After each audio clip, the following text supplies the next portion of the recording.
আমরা এগিয়ে যাচ্ছি অফিস থেকে বাড়ি ফেরার তাড়া। হ্যাঁ, দুজনে দুটো মোটরসাইকেলে এগিয়ে যাচ্ছি শহরের বুক চিরে। সারাদিনের ক্লান্ত পরিশ্রমের শেষে ধীরে ধীরে এগিয়ে যাওয়া বাড়ির উদ্দেশ্যে এক অদ্ভুত অনুভূতি, সঙ্গে খিদের পেটে টান সেটাও রয়েছে। যদিও আমরা বাইরে কিছু খাইনি, ঘরে রান্না করা আছে, গিয়ে হয়তো খাবো। এই শহরের রাস্তা সমস্ত কিছু দেখার পরে কোথাও যেন মনে হয় গ্রামটাই হয়তো বা ভালো ছিল। শুধু ইটকাট পাথরের বিল্ডিং, এর বাইরে আর কিচ্ছু নেই। তবুও জীবন জীবিকার তাগিদে আমাদের এখানেই পড়ে থাকতে হয়, উপায় নেই। যাই হোক, তবু এগিয়ে যেতে হবে, এটা নিয়ে জীবন, কিছু করারও নেই আমাদের। তো যাই হোক, চলো আর কি বলবো, এইভাবে এগিয়ে যাচ্ছি আমরা ধীরে ধীরে। সময়ের বেড়াজাল পেরিয়ে অক্লান্ত পরিশ্রমের শেষে ঘরে ফিরে আবার একাকিত্বের জীবন চলছে। চলো, কোনো ব্যাপার নেই।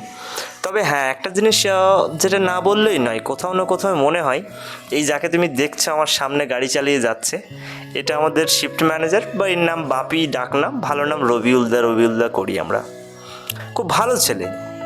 এখন অবধি যদি জিজ্ঞেস করি দাদা তুমি বিয়ে করবে না, মুচকি হেসে বলবে ধুর, বিয়ে টিয়ে থেকে দূরে থাকতো, ওসব দিকে আর গিয়ে লাভ নেই। আমি বুঝে উঠতে পারি না মানুষটা কেমন।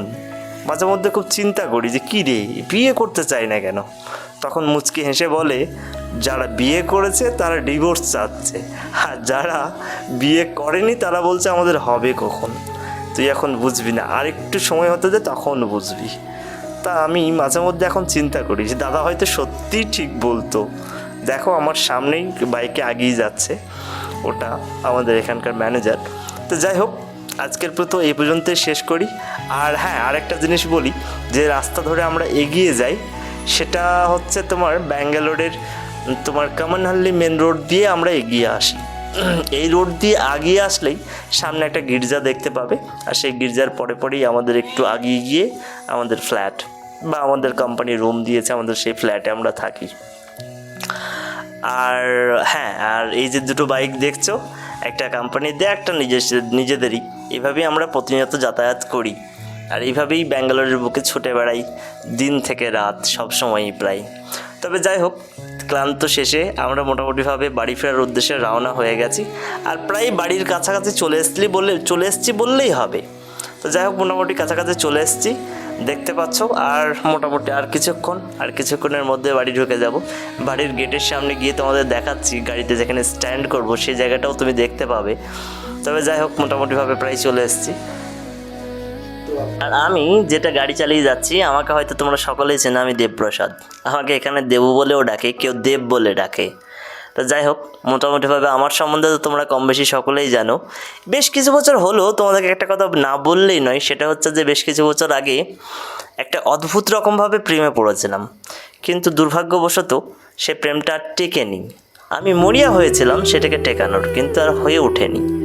সময়ের তাগিদে আর অদ্ভুত রকম বিহেভিয়ার ছিল যাকে আমি প্রেম করতাম তার। যাই হোক, সেসব প্রসঙ্গ আর তুলবো না। তবু আজকের ডেটে কোথাও যেন মনে হয় সত্যি আমি সৌভাগ্যবান, কারণ এখন যা পরিস্থিতি সেই প্রেমিকার এসে দাঁড়িয়েছে, আমি নিজেই শুনে হতবাক হয়ে যাই। তো যাই হোক, সেসব প্রসঙ্গ থাক, আমার সম্বন্ধে না হয় আরও একদিন আলোচনা করব। এইভাবেই চলে আসলাম বাড়ির উদ্দেশ্যে, বাড়ির কাছে। এই যে এবার বাড়ি ঢোকার পালা, এই গলিটা পার করলেই আমরা একদম বাড়ির কাছে চলে এসেছি। এই জাস্ট বাড়িতে এসে দাঁড় করছি, এই গাড়ি দাঁড় করাচ্ছি, তুমি দেখতে পাচ্ছ এটা হচ্ছে আমার বাড়ির গেট। দাদাও দাঁড়িয়ে গেছে, আমিও দাঁড়িয়ে গেছি। এই গেটের উপরেই আমাদের ফার্স্ট ফ্লোরে ফ্ল্যাট 2 BHK, আর আমরা এখানেই থাকি। চলো আজকের মতো এখানেই শেষ করছি, আবার দেখা হবে খুব শিগগিরই। আর দাদা মুচকি হাসছে, বলছে কি রে, ব্লগ বানাচ্ছিস?